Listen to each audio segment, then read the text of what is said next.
que l'issue en reste incertaine. Le syndicat s'était préparé depuis longtemps à cette crise.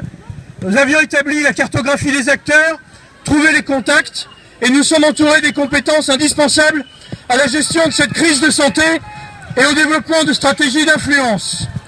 Vos organisations professionnelles, techniques ou de distribution se sont rassemblées pour mettre en commun, de manière synergique et désintéressée, leurs moyens et leurs compétences.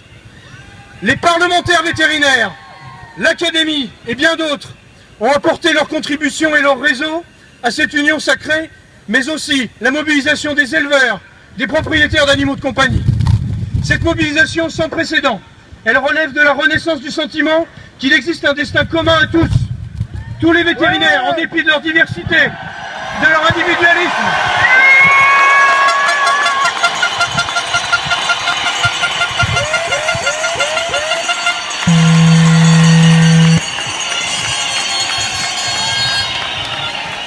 la profession vétérinaire, jusque-là considérée comme un petit soldat du sanitaire,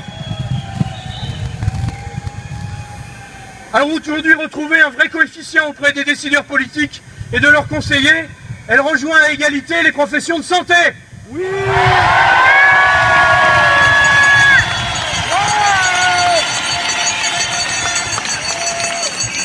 En dépit du projet de loi qui sortira du Conseil des ministres, et pour lequel nous pouvons vous rassurer, on doit néanmoins considérer que rien n'est jamais acquis. La détermination de nos adversaires, la mauvaise foi des détracteurs et l'appât du gain de nos concurrents sont intacts et ne manqueront pas de se manifester dans des amendements qui seront déposés tout au long du mois à venir.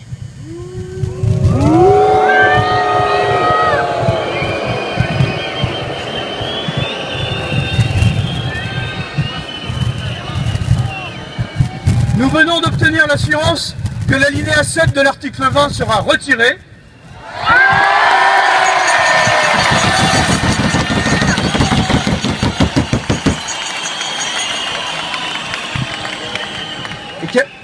Et qu'une réunion de concertation aura lieu le 18 novembre prochain.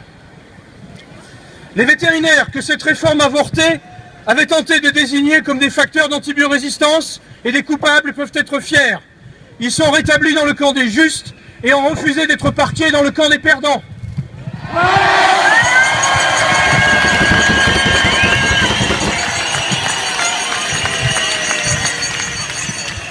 Enfin et surtout, cette journée est la meilleure réponse à la question récurrente de certains confrères sceptiques qui vous interrogent. À quoi sert le syndicat? À quoi sert l'ordre? À quoi sert la SNGTV? À quoi sert la VAC? À quoi sert la VEF? Cette manifestation inédite dans l'histoire vétérinaire est une réponse qui devra marquer de façon pérenne leurs esprits. Vous avez réussi cette mobilisation, vous l'avez fait, rien ne sera plus comme avant. Merci à tous.